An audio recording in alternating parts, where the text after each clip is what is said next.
एक पंडित जी के घर में उसकी पहली संतान का जन्म होने वाला था। उसका नाम पंडित विष्णुधर शास्त्री था। पंडित जी ज्योतिष के प्रकांड विद्वान थे और उन्होंने दाई से कह रखा था कि जैसे ही बालक का जन्म हो, नींबू प्रसूति कक्ष से बाहर लुढ़का देना। बालक जन्मा, लेकिन बालक रोया नहीं, तो दाई ने हल्की सी चपत उसके तलवे में दी और पीठ को मला, और अंततः बालक रोया। दाई ने नींबू बाहर लुढ़काया और बच्चे की नाल आदि काटने की प्रक्रिया में व्यस्त हो गई। उधर पंडित जी ने गणना की तो उन्होंने पाया कि बालक की कुंडली में पितृहंता योग है, अर्थात उनके ही पुत्र के हाथों ही उनकी मृत्यु का योग है। पंडित जी शोक में डूब गए और अपने पुत्र को इस लांछन से बचाने के लिए बिना कुछ कहे बताए घर छोड़कर चले गए। 16 साल बीत गए। बालक अपने पिता के विषय में पूछता, लेकिन बेचारी पंडिताइन उसके जन्म की घटना के विषय में सब कुछ बताकर चुप हो जाती, क्योंकि उसे इससे ज्यादा कुछ नहीं पता था।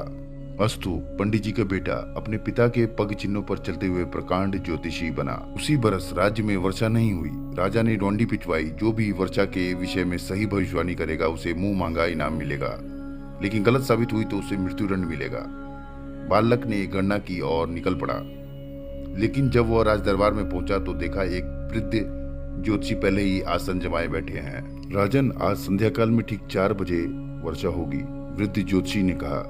बालक ने अपनी गणना से मिलान किया और आगे आकर बोला, महाराज मैं भी कुछ कहना चाहूंगा। राजा ने अनुमति दे दी। राजन, वर्षा आज ही होगी, लेकिन 4 बजे नहीं, बल्कि 4 बजे से कुछ पलों के बाद होगी। वृद्ध ज्योतिषी का मुंह अपमान से लाल हो गया और उन्होंने दूसरी भविष्यवाणी भी कर डाली। महाराज, वर्षा के साथ ओले भी गिरेंगे और ओले 50 ग्राम के होंगे। बालक ने फिर गणना की। महाराज, ओले गिरेंगे, लेकिन कोई भी ओला 45 से 48 ग्राम से ज्यादा का नहीं होगा। अब बात ठन चुकी थी। लोग बड़ी उत्सुकता से शाम का इंतजार करने लगे। 3:30 बजे तक आसमान पर बादल का एक भी कतरा नहीं था, लेकिन अगले 20 मिनट में क्षितिज से मानो बादलों की सेना उमड़ पड़ी। अंधेरा सा छा गया, बिजली कड़कने लगी, लेकिन 4 बजे तक भी पानी की एक बूंद भी न गिरी। लेकिन जैसे ही 4:02 हुए, धड़ाधड़ वर्षा होने लगी। वृद्ध ज्योतिषी ने सिर झुका लिया। आधे घंटे की बारिश के बाद ओले गिरने शुरू हुए। राजा ने ओले मंगवा कर तुलवाए। कोई भी ओला 50 ग्राम का नहीं निकला। शर्त के अनुसार सैनिकों ने वृद्ध जोशी को गिरफ्तार कर लिया और राजा ने बालक से इनाम मांगने को कहा। महाराज, इन्हें छोड़ दिया जाए, बालक ने कहा। राजा के संकेत पर वृद्ध जोशी को मुक्त कर दिया गया। बजाय धन संपत्ति मांगने के तुम इस अपरिचित व्यक्ति को क्यों मुक्त करवा रहे हो? बालक ने सिर झुका लिया और कुछ क्षणों बाद सिर उठाया तो उसकी आंखों से आंसू बह रहे थे, क्योंकि ये 16 साल पहले मुझे छोड़कर चले गए थे। ये मेरे पिताजी श्री विष्णुदत्त शास्त्री हैं। वृद्ध ज्योतिषी चौंक पड़ा।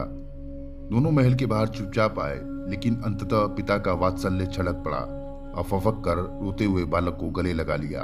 आखिर तुझे कैसे पता लगा कि मैं ही तेरा पिता विष्णुदत्त हूँ? क्योंकि आप आज भी गणना तो सही करते हैं, लेकिन कॉमन सेंस का प्रयोग नहीं करते, बालक ने आंसुओं के मध्य मुस्कुराते हुए कहा। मतलब? पिता हैरान था। वर्षा का योग 4 बजे का ही था, लेकिन वर्षा की बूंदों को पृथ्वी की सतह तक आने में कुछ समय तो लगेगा कि नहीं? ओले 50 ग्राम के ही बने थे, लेकिन धरती तक आते आते कुछ पिघलेंगे कि नहीं? और दाई माँ बालक को जन्म लेते ही नींबू थोड़े फेंक देगी? उसे कुछ समय बालक को संभालने में लगेगा कि नहीं? और उस समय में ग्रह संयोग बदल भी तो सकते हैं, और पितृहंता योग पितृरक्षक योग में भी तो बदल सकता है ना? पंडित जी के समक्ष जीवन भर की त्रुटियां की श्रृंखला जीवित हो उठी, और वो समझ गए कि केवल 2 शब्दों के गुण के अभाव के कारण वो जीवन भर पीड़ित रहे, और वह थे कॉमन सेंस। तो दोस्तों, प्रकांड पंडित और उसके कॉमन सेंस वाले पुत्र की ये अद्वितीय कहानी आपको कैसी लगी? हमें कमेंट बॉक्स में अपनी राय जरूर दें। कहानी अच्छी लगी है तो वीडियो को लाइक और चैनल को सब्सक्राइब अवश्य करें। मिलते हैं किसी दूसरे बेहतरीन कहानी में। तब तक के लिए आपका प्यार, आपका आभार।